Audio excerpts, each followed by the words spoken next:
selamat, penyelamat umat manusia. Glory Kids.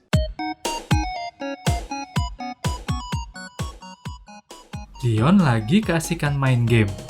Padahal besok masuk sekolah pagi. Mamanya kemudian memperingatkan Dion. Dion, udahan yuk main gamenya. Udah jam 9 malam nih. Mama, tanggung nih. Aku udah sampai level 9 main gamenya. Bentar lagi tamat. Dion mengabaikan mamanya. Ia lanjut main game hingga tak terasa sudah jam 12 malam.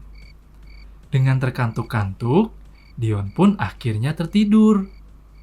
Keesokan harinya, Mama, aku telat bangun, Ma.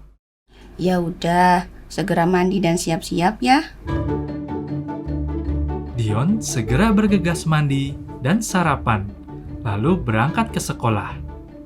Sesampainya di sekolah, Dion terlambat dan di kelas Dion mengantuk. Aduh, ngantuk banget. Aku masih pengen bobo nih. Bu guru melihat Dion mengantuk dan tertidur di kelas. Setelah pelajaran selesai, Dion dipanggil ke ruang guru. Dion, kenapa kamu tidur di kelas tadi? Maaf, Bu. Aku main game sampai larut malam. Sebenarnya Mama udah peringatin aku sih. Tapi aku cuek. Oh, begitu ya Dion. Sini Dion, Ibu ceritain kisah yang pas buat kamu. Kisah Yunus di perut ikan.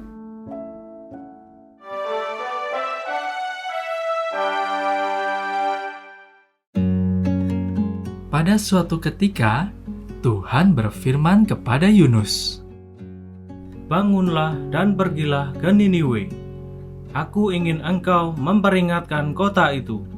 Kejahatan di kota itu membuat hatiku sedih." Yunus mengabaikan perkataan Tuhan. Aduh, aku kan mau pergi ke kota Tarsis. Kok malah disuruh ke Niniwe sih? Aku mau kabur ah. Yunus justru kabur ke kota Tarsis dan tidak melaksanakan perintah Tuhan untuk berangkat ke Niniwe. Perjalanan ke Tarsis ditempuh Yunus dengan menggunakan kapal. Tuhan mendatangkan angin ribut ke laut dan terjadilah badai yang besar. Awak kapal sangat ketakutan. Tuhan, tolong kami. Kapal ini hampir hancur karena angin. Mereka segera membuang muatan di kapal itu untuk membuat kapal lebih stabil. Yunus baru terbangun dari tidurnya yang nyenyak. Awak kapal langsung berteriak kepadanya. Bagaimana mungkin kamu bisa tidur nyenyak ada angin sebesar ini?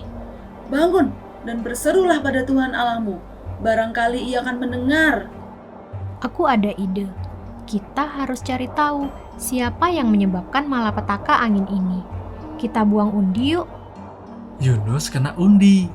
Lalu para awak kapal bertanya kepada Yunus, Apa yang telah kau perbuat pada Tuhan Allahmu, sehingga ia mengirimkan malapetaka ini? Aku telah melarikan diri dari perintahnya. Aku diminta ke Niniwe, namun aku tidak mengindahkannya. Aku malah pergi ke Tarsis. Aku yang menyebabkan malapetaka ini. Buanglah aku ke laut, maka angin ini akan reda.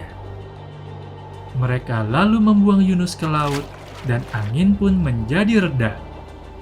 Orang-orang di kapal itu menjadi sangat takut dengan Tuhan.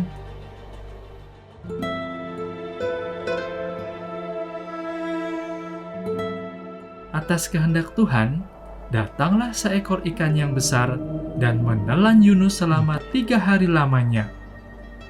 Di dalam perut ikan, Yunus berdoa, mengucap syukur dan memuliakan Tuhan. Dan setelah 3 hari, ikan itu memuntahkannya ke darat. Kemudian, datanglah firman Tuhan yang kedua kali.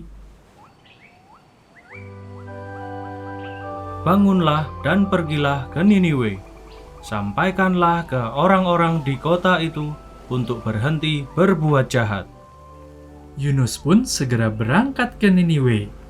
Ia memperingatkan orang-orang di kota itu untuk berhenti berbuat kejahatan. Hai orang-orang Niniwe, kalau engkau tidak berhenti berbuat kejahatan, Tuhan akan menunggang balikkan kota ini dalam 40 hari. Orang-orang Niniwe mendengar perkataan Yunus. Kemudian mereka berhenti berbuat jahat dengan berpuasa, baik yang dewasa maupun yang anak-anak. Tuhan mengurungkan niatnya untuk menghancurkan kota Niniwe, sehingga penduduk Niniwe selamat dari murka Tuhan.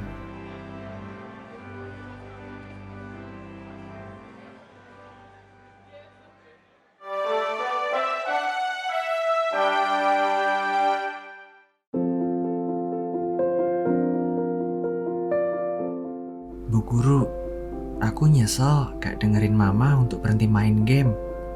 Jadinya, aku ngantuk dan tidur di kelas. Aku seperti Yunus ya, Bu? Orang tua kita itu adalah kepanjangan tangan Tuhan. Mereka diberi kepercayaan untuk menjaga kita. Jadi, kita harus dengarkan Mama Papa. Pasti kata-kata yang keluar dari orang tua itu baik adanya. Iya, Bu. Aku mau belajar nurut, Bu. Aku mau dengerin Mama. Bagus, Dion.